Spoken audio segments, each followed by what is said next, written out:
Good morning. I am Steve Weber. Welcome to the American Gumption Morning Show. Today is show number 194. We're sneaking up on 200.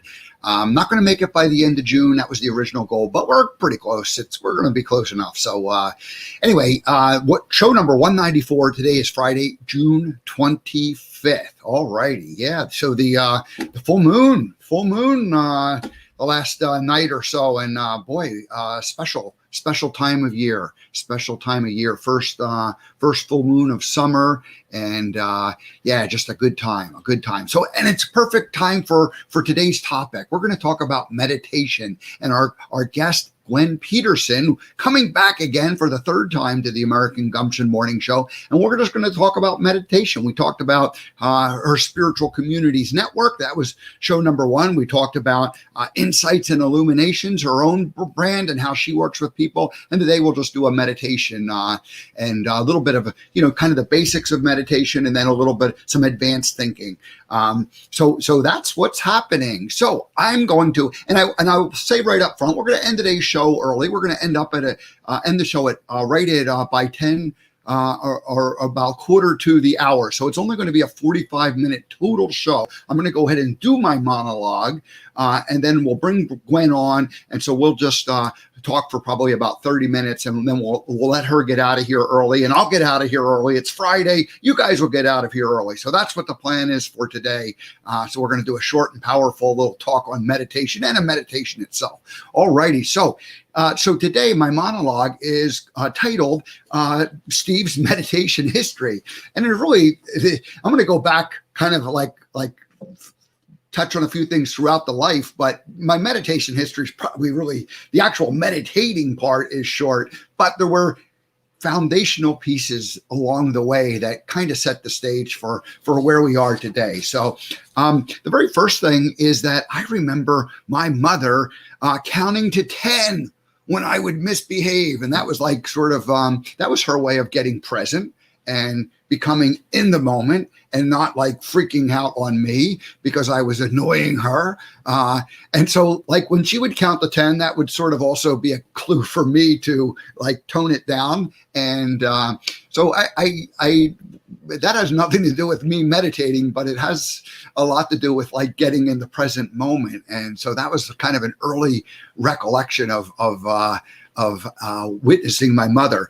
Now, in my early 20s, I had moved out to California, and the company I was working for, kind of a progressive company at the time in terms of, the management philosophy and treating people, with more respect and integrity. And so it was a good thing. And it was an exercise class, and people would hang out afterwards. One woman kind of led it. And at the end of the exercise class, we would sit kind of like in a, sort of a yoga pose, I guess it would be called. And we'd breathe and practice our breathing and just becoming, present and in the moment. Now, I was not very good at it. I was like 22, 23 at the time. And I was hyper aware of everything that was going around. My brain was like going at 1,000,000 miles an hour. And I would not even allow myself to be quiet. I was like sitting there observing other people and seeing what was going on and waiting to see if something would happen to me, through this whole experience. So, looking back on it, it wasn't really a meditation at all, but it was the first awareness that I had of like theoretically quieting the mind. So that was probably the best thing that came out of it, is I created this awareness that, quieting the mind might be a good thing. I didn't actually allow myself to let that happen. And I guess the other thing that I became aware of, though, was breath work at that particular time. So the idea of breathing and, using that to help and clear yourself. One last thing I'll say about breathing is, let's see, before I go down that little path, I was at that time a regular user of plant medicine. So it's funny, plant medicine is suddenly kind of I shouldn't say it's all the rage, but I've suddenly become a whole lot more aware of people talking about plant medicine. And back then I used to just smoke a lot of pot. It wasn't necessarily a great habit. It took me a long time to, kick that habit and get out of that habit. But I do remember in terms of breathing that like on the weekends, I was a student still. I was going to college in the evening. And so I would end up smoking some plant medicine during the during the weekend, and then I'd have to do some work for my, classes. And I remember I would do like breathing to try to get myself into a clear-headed situation. And so it was just like an instinct, or just like a way of kind of clearing my head out, like to get back, like bring oxygen in and, clear myself of the enlightened thoughts that I thought that I was having, from the plant medicine. All right. Now reading, I wanted to share a couple books that I read, because this is kind of, this set the stage for kind of where I am today. I read a book on a biography on Einstein, and I really did become fascinated with energy and his whole theory of relativity. And so that was, it was kind of a nerdy thing at the time, but that set a stage, and the whole idea of a guy coming up with E = MC squared always struck me as interesting. I also read a book on lucid dreaming, and I really tried to do a lot of lucid dreaming at that particular time in my life. And over the years, I have done quite a bit of lucid dreaming, and flying has been a regular part of that. And it's not really excuse me, it's not really flying as much as it's more of a levitating, and it's like more like a floating, and it's like kind of somehow I can, during these dreams, I would become free of gravity, and so it was flying, but it was also more like, just sort of like more of a levitating and like just kind of defying gravity kind of a feel. I'm not 100% sure how to describe it beyond that, but that became part of my dreams over the years, and it's not been something that's been real present lately, but it was something that was pretty active there for a long time. Two acronyms: PMA, positive mental attitude. Read a lot of that stuff, and then TA, transactional analysis. In this company I was working with, there was a woman who was a coach and mentor, and she wrote the book Transactional Analysis, Dorothy Youngward. And so I got embedded at that time. I learned about like the parent, adult, parent, child, adult. There's a third one: parent, child, adult. Oh yeah, parent, child, adult. So the parent is like telling, the child is getting instructed, and the adult is having a regular conversation. And so that whole thing. So that became something I became aware of. The next 25 years, through my late 20s and my 30s and 40s, I'm going to say that I lived in a 3D world exclusively. Only what was real made any sense or belief in my mind. I kind of left the quantum world behind, other than maybe some of this lucid dreaming that I was doing. And that lasted, I'm going to say, until I arrived full-time in Montana, which would have been 2008 timeframe. And at that point, a lot of truth started unraveling. The economic crash, the real estate crash of 2008, put me in a very difficult situation in terms of I had a bunch of properties and I had no cash flow, and I was property rich but cash poor.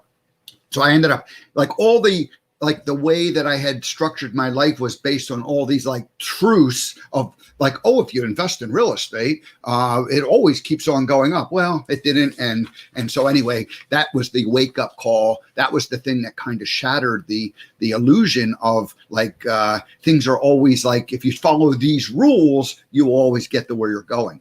At that same time, I started writing and journaling and blogging, and I'm lumping them all together because they all kind of happened simultaneously. And journaling was a little more private.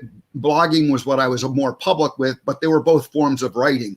And it really helped me determine what I thought and believed, because I had this kind of crisis moment where I was like, I don't know what to believe anymore. And then you start examining all of your beliefs, and you open that whole can of worms, and it takes a couple of years to unravel all that. But back to the writing, James Michener, one of his quotes: "I never know what I think about something until I read what I've written on it." writing allowed me to get clear on my, what are my beliefs? What is it that I do believe? And so that thinking process and thought process, was very helpful in kind of examining my old beliefs and then re-examine, and then determining what my new beliefs would be. Now, I'm using this writing example as a meditation example because there was a time that my writing suddenly became more of like a download and a connection with the muse or source energy. And so it was a form of meditation that was actually going on. And even my monologues, for this show for the last year have been kind of that same very thing, right? I don't have like I might have a rough idea, but I basically wake up and I go, okay, what am I going to monologue on today? And I just sort of let it download and let it go with it. Alrighty. So it wasn't until 2016 or 17 that I actually started sitting in a chair and consciously meditating. So my meditation, what would be called a traditional or like what people talk about as a meditation, that's really only a couple years old, like 4 or 5 years at the most. And when I started that, the monkey brain was like still kind of going wild like it had back in my 20s, where it was like thought after thought after thought. And so learning how to quiet that took a bit of time. And I think about it, that first year of meditating was like just trying to quiet. And I would use a lot of guided meditations. And I remember one thing that it wasn't the beginning of the journey with guided meditations, but Deepak Chopra and his book Synchro Destiny had had a whole series of meditations. And I did that for like a good 6 months, where there was like a guided meditation for each day, 7 of them. And so I went through that, for a good, 6 months, maybe, I don't think it was a year, but, on a regular basis. And like I said, I used a lot of other meditations for inspiration and guidance. And I think the things I learned were breath work, focus on the body, so like you think about a certain body part, so you're, in order to quiet that mind, you just focus on like some part of the body. And then from Dr. Joe Dispenza, you start focusing on parts of the body that are outside the body. So you're not focusing on the body, you're focusing on the area around the body and the room that you're in. And so if you've done any Dr. Joe meditations, you'll know what I'm talking about there. So that was, that was kind of those were the guided years of meditation. Then what happened was I don't know, it's too fresh, I guess, to realize it, but the last, probably since the show started, maybe sometime shortly thereafter. So the last, better part of the year, certainly 6 months, I've not been doing any guided meditations. I just have the ability to kind of like stop, quiet the mind, and then begin to, kind of just allow what's supposed to happen, or I just allow what will happen. I just allow, and I become conscious of that allowing, I guess, is the best way to describe it. And I've been focusing on kind of the center of the brain, so right behind the eyes and the pineal gland especially. And I've done some breathing exercises to try to activate the pineal gland. And Dr. Joe has some meditations with breath work, through pulling up energy through the chakras, starting at the base chakra and ending up at the pineal gland. So that's what my meditation has been lately. And so I have the ability, I think, to just sort of stop the chatter monkey brain from happening, which I didn't have a few years ago, but now I can pretty much get right down to that. And then, you just start focusing on some other type of a thing. And again, the pineal gland is where I've been focusing most recently. And of course, breathing is something that's part of it all along. And one of the things last thing I'll say about breathing is that even throughout the day, I become very aware of my breathing. Like I notice that I take like some real nice deep breaths, and I just find them calming and relaxing. And so even that, it's just like a moment, like a 10-second meditation kind of thing. So that's it. That's the meditation work that we're talking about. Madeline Tanner, Tamir is joining with us this morning. Thanks for being here, Madeline. You check in and say hello. We're glad you're here. All righty. Well, speaking of here, let's bring Gwen onto the show. Hi, Gwen. Welcome back to the American Gumption Morning Show. This is the third time you're visiting us. We're glad you're here. Hi, Steve. Thanks for having me back. Yeah, when we talked a couple of weeks ago, and after privately we talked and we went. We talked about meditation. We're like, oh my gosh, we got to talk about meditation. So that's why you're here again. And I'm grateful that you are. And this will be fun. You tell people why, how you use meditation in your coaching and helping people. I love listening to you do your monologue at the beginning because it just it tickles me. I'm like, oh my gosh, there's the parallel, that you and I share a lot of parallels in our spiritual journey, if you will. And I wanted to throw in my favorite book I started out with was Think and Grow Rich with Napoleon Hill. That one really made a difference. It just really resonated with me. Yeah. And meditation, for something as simple as it is, which is sitting, is one of the hardest things to do. And the hardest part is that mind, quieting the mind. And that's where a lot of people shoot themselves in the foot because they think that that it should be something that's perfection, that when they sit down, they're in that Zen moment and everything is quiet and they're just oming along, right? But that isn't meditation. We've got that picture in our head that that's meditation, but that is not meditation when you sit down any day. Okay. Yeah. You might strive for that, but in all essence, meditation is it's a daily practice of sitting with yourself and seeing what's up there, seeing what's up there and learning to come to terms with that and see what that's all about. And I loved how you threw the journaling part into it because journaling is, I started journaling right about the same time I started my meditation practice. And the reason I think that happens for people is because they go together. Because once you sit down and you're not distracted with anything, you're faced with what's in your head. And what do you do with that? I mean, there's only so many things you can do with that, right? You can scream, you can get distracted, or you can get pen and paper out and start writing that stuff out and start writing it. And I love that quote that you gave because, until you start writing, you really don't have any idea what's in your head. And a lot of times,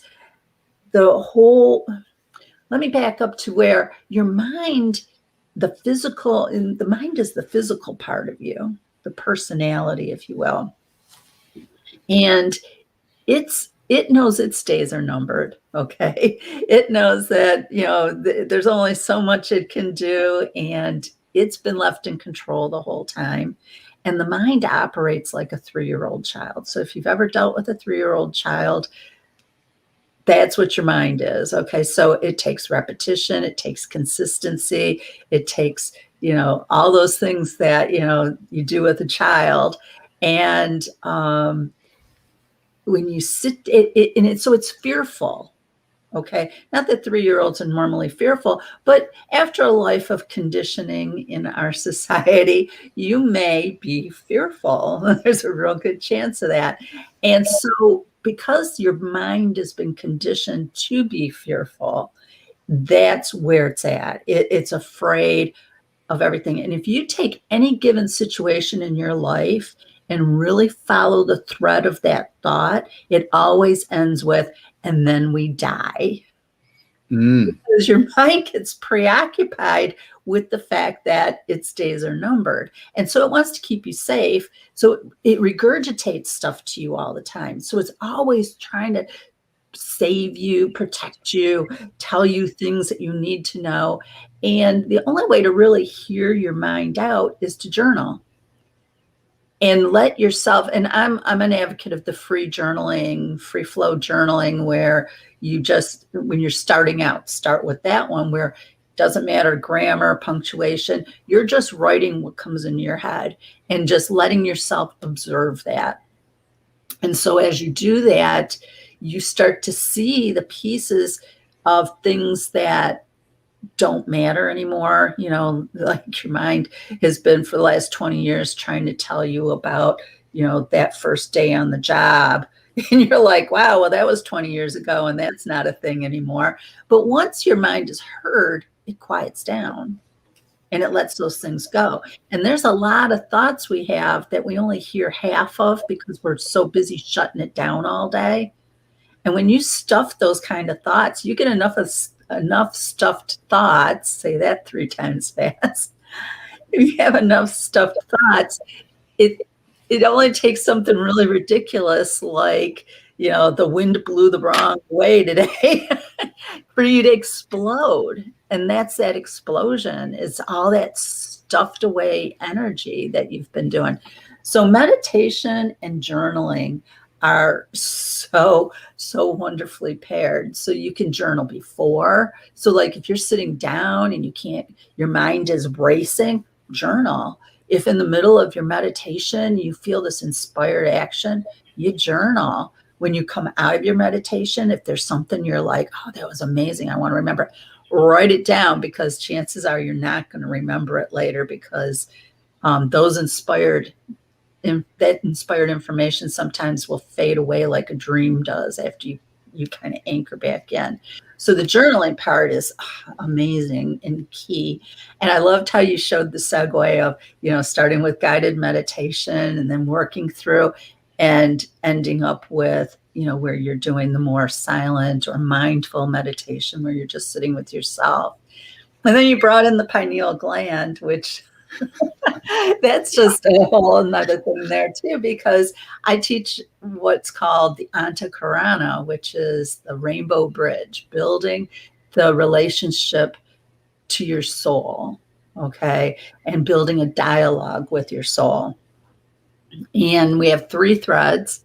One thread is your life thread. So if your heart's beating and you're breathing, your life thread is intact. Then there is the spirit. And don't quote me on the actual names of the threads, okay? This is a general, plug your own words in. But the other thread, the spiritual thread, your connection to spirit, if you will, is in the pineal gland area, okay? And so when you're tapping into that part of it, you're tapping into universal energy. All right. And that's where, you know, when people talk about channeling angels and ascended masters, that's where that energy is coming through. And it's coming through that part. It's coming through that part of your mind too, where imagination lives. And so that is why when you are doing your meditation and you have inspired information come through and your mind kicks in and goes, where'd that come from? And don't trust. And if it's something that's like kind of conflicting to what you would normally do or think, your mind will dismiss it and say, you know, oh, that's just your imagination. Don't listen to that. And the reason being is that thread goes through the part of your mind where imagination lives. Okay. So your mind goes, that's not me. You know, that's not me. So that's always a good key. If somebody said, if your mind is saying, that's just your imagination. Don't listen to that. That should be the flag that says, I've done it. I've tapped into spirit because my mind is working against it. And then your third thread is your soul thread, which is in the heart center.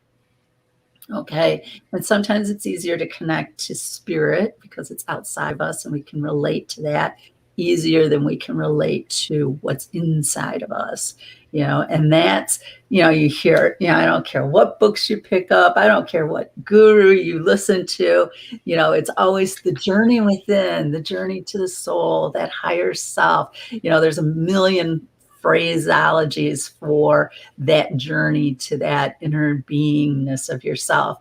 And that's that soul connection, and learning to tune into that is a whole nother thing. And learning to live from that spot is yet a whole nother thing. So there's all these different layers, and there's all different places you can go with it. You talked on how, you can, depending on where you focus, where you can go.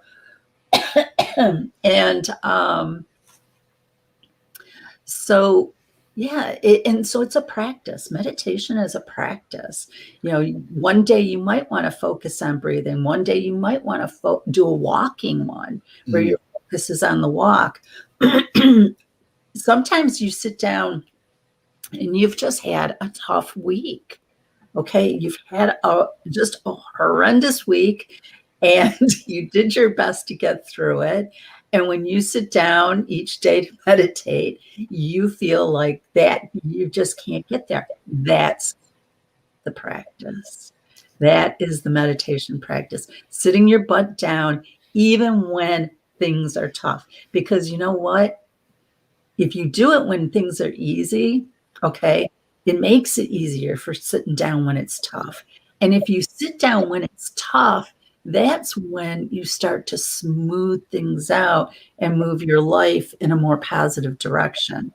And that's where you kind of get into that whole vibration thing and spirit. And, so when you first start out, you're probably not right there. But as you start going along, you start to notice that taking 10 minutes, 5-10 minutes here or there can really quiet things down. And then when you come out of your meditation, people are acting differently. The situation doesn't look so bad. Things have kind of shifted around, and you might scratch your head and go, what was that all about? And it was because of your practice, the meditation practice of sitting in the chair, no matter where you're at. It's like yoga. If you've ever done yoga, they tell you each day you come to the mat, you're in a different place. And so you work from that place. What you were able to stretch yesterday may not be the stretch you're doing today. Meditation is the exact same thing. We're talking with Gwen Peterson, and her website is her mission is to help people discover their soul and their life purpose. And her website is Insights and Illuminations.com. It's listed right there.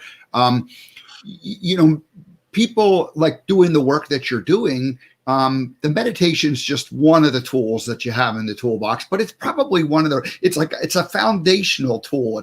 It's one of those tools that almost everybody doing the spiritual work has it. Then if they go into, different types of, modalities, which there's many, many, many, but just give a quick overview of, how meditation really is the foundation of the work you're doing. It's foundational because spirituality is about learning about who you are, what you are, identifying your connection, your beliefs, where you're at, as a person in relationship to the world. And you can only do that when you sit quietly with yourself. There's a song, and I can't remember the name of it and the band. It's an alternative radio station song. And it has to do with this young guy who's talking about how somebody stole his car radio. Okay. And he's like, the silence is violence. Yeah. And that is what the meditation is all about. It's not the violence, but the fact that, how else are you going to really address those things? If you're running here, running there, doing this, doing that, distracted with this, distracted with that, when do you sit with yourself and really come to know who you are and what you are? Only during, say, a journaling and or meditation practice. That's the only time you can really identify this stuff. And you want to do this, like I said, when things are a little mellow, and get the hang of it and the feel of it. Because if you wait until the world is coming apart, and you're you're like, what's going on? I got to sort this out. It's a little more difficult. It can be done, but it's a little more difficult. And I guess that's one of the things I loved about COVID. Okay. I hear a lot of people really bash the whole COVID epidemic. And I'm not the pandemic. I'm not saying that I would wish it on people or wish it on things. And it's not that I'm dismissing that there were a lot of people who struggled through it. But the pandemic, the whole quarantining thing, where people were shut off from their distractions, that is why they struggled, because they were suddenly whipped into a meditation practice for all intents and purposes, right? Because now they didn't have all their life distractions, and they were forced to sit in their car without a radio, right? And some people they've never done that before. They don't know what that looks like. It's scary for some people because depending on your life experience, there's might be things you don't want to look at right away. Maybe that's why you keep yourself so busy, so you don't look at those things. So the pandemic kind of put us in a cocoon where we had a chance to evolve, go into the primordial soup, if you will, and come out on the other end of this as butterflies. So, yeah, I hope that answered your question. I think I veered off. I think I'm going to pick up on the pandemic idea. For me personally, it provided a quiet time to take all of the transformation that I had done in the last 10 years and, kind of prepare. And I started this show. And so it worked out to be a very good thing for me. For other people who maybe weren't, who weren't used to it, it gave them an opportunity to try something to quiet their mind and to do it. And I think that as we look back on this time, we'll see that, it's going to be a time of a great awakening for all of the people collectively. If you were already on the path, you were able to, go much deeper and quicker into the path. And if you were not on the path, maybe it gave you a chance to get onto it and waking you up. So we'll see how it all works out. But I like to think that I'm with you. I think that it's been a unique time in history. And again, we don't, unfortunately, we have to learn these lessons sometimes the hard way. And so since we went through that experience, what good can we bring out of it? And I'm optimistic. So I am too. Well, let's before we run out of time, because I want to let you get out of here just at in another 10 minutes or so. The only quote I'm going to add into it, I thought of Dr. Joe says, you have to start thinking about what you're thinking about. And I just like that, but it's like, think about what you're thinking about. And that's really what meditation is. It's thinking about what it is you're thinking about. And the quote that I had used was the Michener quote of, I never know what I think about something until I read what I wrote about it. And for me, that's been like, that has helped me unravel the subconscious beliefs that I had, because I went through the process of writing down what were my beliefs. And once I published them into the internet, right? As a blog post, it's like I would go to my website and look at it and read it, and I'd be like, wow, I believe that, and it's powerful and sometimes you didn't quite hit a home run with it, but a lot of times, it was pretty good stuff. So anyway. Yep. Do you want to say anything more about it? Or do you want to do a little meditation? Let's do a little meditation. I'm just going to add that with the meditation, it's not about actively thinking. Okay, it's about observing. Okay, if you can allow yourself to kind of go to the observer mode. And for some people, that's in and of itself is a huge first step. Okay. Yeah. What you mean? They've listened to their mind so much, they don't know that there's an observer part of yourself. And Mm. so, learning to let the thoughts go by like a parade. Okay. If they pop up, you kind of look at it and then let it go.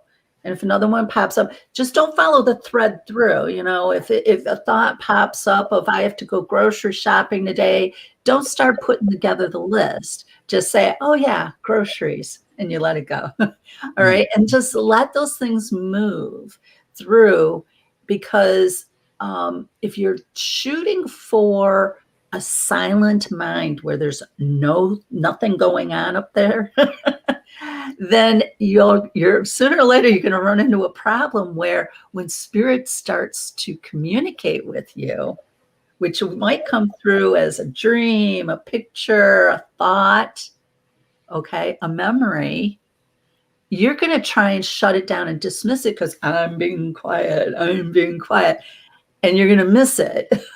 Right? So learning to just observe puts you in a place of seeing what's coming to you and feeling what that is. Because I think you and I talked before about the feeling part of it, or about how do you know the difference between if it's spirit or if it's your mind going, okay? Mm-hmm. Your mind's going to be fearful. Your mind's going to be, you've got things to do. What are you doing sitting here? Why are we doing this? You're not doing it right anyway. Right. Spirit is all about love, peace, and joy. Mm. So as you're sitting there and you're connecting in with spirit, you're going to feel lighter. You're going to feel like right now my legs are just vibrating. Mm. Your heart's going to open up. You might cry tears of joy because spirit is just flowing through you. That spirit, love, peace, joy. If it's anything else, it's your mind playing a game with you. And that's that just observation thing. So meditation doesn't take long. I connect with the archangels and ascended masters when I do my meditations. So that's what we're going to do today. I'm not going to do anything to you. What I do is I hold that vibration. I will invite you to join me in that vibration. You can choose to do it or not. Your soul puts you here to participate, but mentally, you got to be in the game too. So I'll invite you to join you. And if you work with your archangels or your spirit guides on your own, invite them in as well. Okay, because they're very present. And then we're just going to sit with what I call a heart opening meditation. And what that's going to do is help to open up that heart thread that we've kind of closed down, through our day to day, because we think we need to protect ourselves. We're afraid we're going to get hurt. So the thing that keeps us safe is the thing we close down. So we're going to open that up so that you can start to feel safe inside of who you are, the physical body that is. So get comfy. Don't do this while you're driving or operating machinery. Taking a few deep breaths, closing your eyes, focus on your heart center. We're going to take a few deep breaths just to signal to our mind and body that it's time to relax and focus.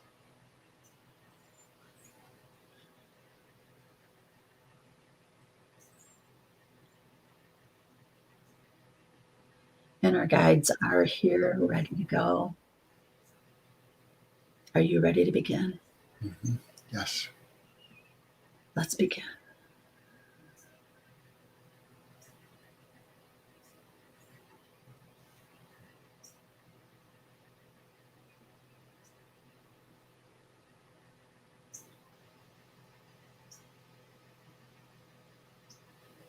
Taking another deep breath and releasing and relaxing further.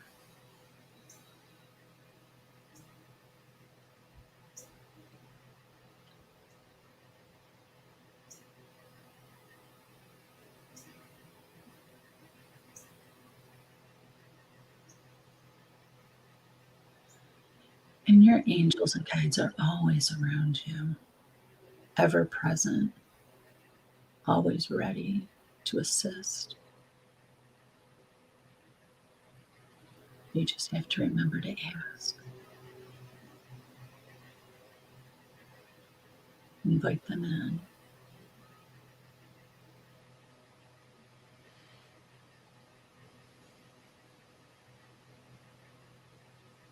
For some, you may start to feel the loving presence, like you're being put into a nice, warm, fuzzy hug. Others may feel their body beginning to have a vibrational sensation. Some may feel their heart beginning to open.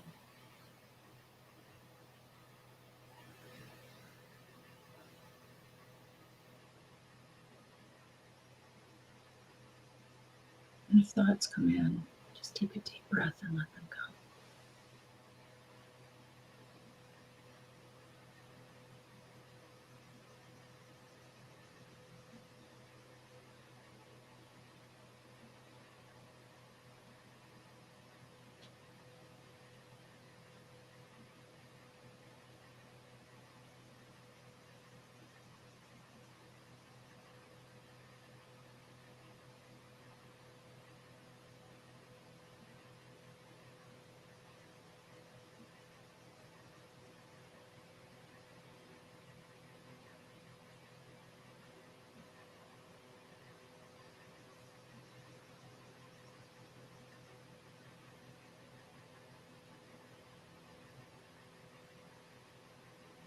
Taking a deep breath, releasing.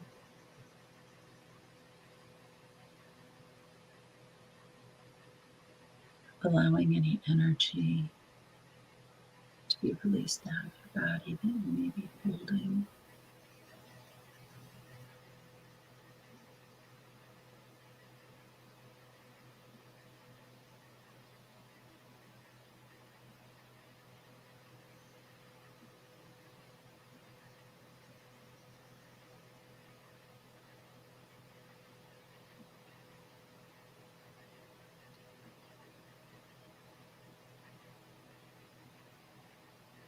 Notice if your shoulders are dropped, where your hips have opened. Maybe your stomach is gurgling.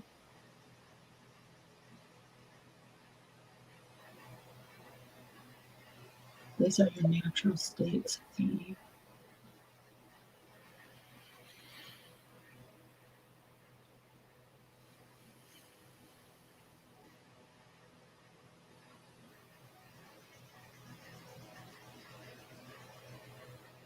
You can practice yourself into this.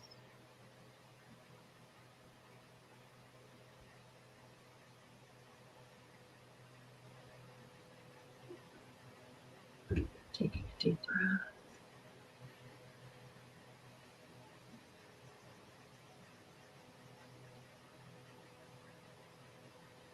And begin to come back into your body, wiggling fingers and toes.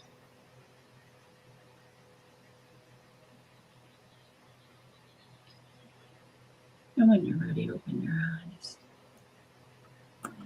And if you're able to, you can continue after the show and just keep sitting there floating along and maybe do a little journaling. But that's all you need to do.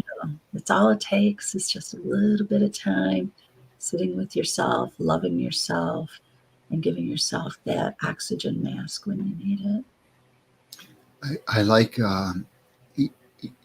the Heart Math Institute and people who have actually, hooked people up to it. They talk about people who have practiced this, the ability to, within like 10 seconds, really transform their body and their brain waves, which, measurably, to go from an excited stage to a very calm, present stage. So with some practice, we can all do that. And a meditation doesn't have to be a big, as you said, a big process. There isn't necessarily a right way, a wrong way. If it's helping you to feel better and to be more in that loving and generous space, then it's a successful practice. Thank you so much. We'll see you next time, Gwen Peterson, insightsandilluminations.com. Thanks for joining us, Gwen. Thank you, Steve, and I hope you'll have me back. We will absolutely have you back. And I have lots of other people from the Spiritual Communities Network who are joining me on the show. And I'm so grateful that we've met. And we will see you again soon. Yep. Take care. Bye-bye. Thank you, everybody. All righty. Well, thank you, Gwen. We have to let Gwen go today. She's got a commitment at 11 o'clock Eastern time, so she had to get out of here. So hopefully that was a good calming part to get your weekend started. And I think I'll just go ahead and wrap up. I just want to say thank you one more time to Gwen, and her website is insightsandilluminations.com, insightsandilluminations.com. All righty. So that's it. Let's see. Next week I have on Wednesday. I'm not sure what's going to happen on Monday, whether I'll do a show or not. Typically, I haven't been doing shows Monday, but sometimes I do. So we'll just let spirit move me in terms of whether I will or not. I will be here Tuesday, and then on Wednesday, Shani Alvarez who's also part of the Spiritual Communities Network. She's going to come back and join us. This time, though, she's going to interview me, and we're going to talk about relationships. And I'm going to share the roller skating rink story. I haven't done that in its full glory, I don't believe, since I've been doing the broadcast, but it's something that I've hinted to and talked a little bit about in the past. So we'll talk about that. But Shani has agreed to kind of interview me, and so we'll tell that story. And that really was a 40-year secret that I had that kept me in a place where I kept repeating the same patterns in relationships over and over again. It was a blind spot. It was something I was unaware of. And when I finally broke through that and understood what it was all about, it kind of set me free. So we'll talk about that on Wednesday, and then I'll be here Thursday and Friday next week. And then after that, it's like the 4th of July weekend. So anyway, we have a great last weekend of June this weekend, and we'll see you next week. All righty.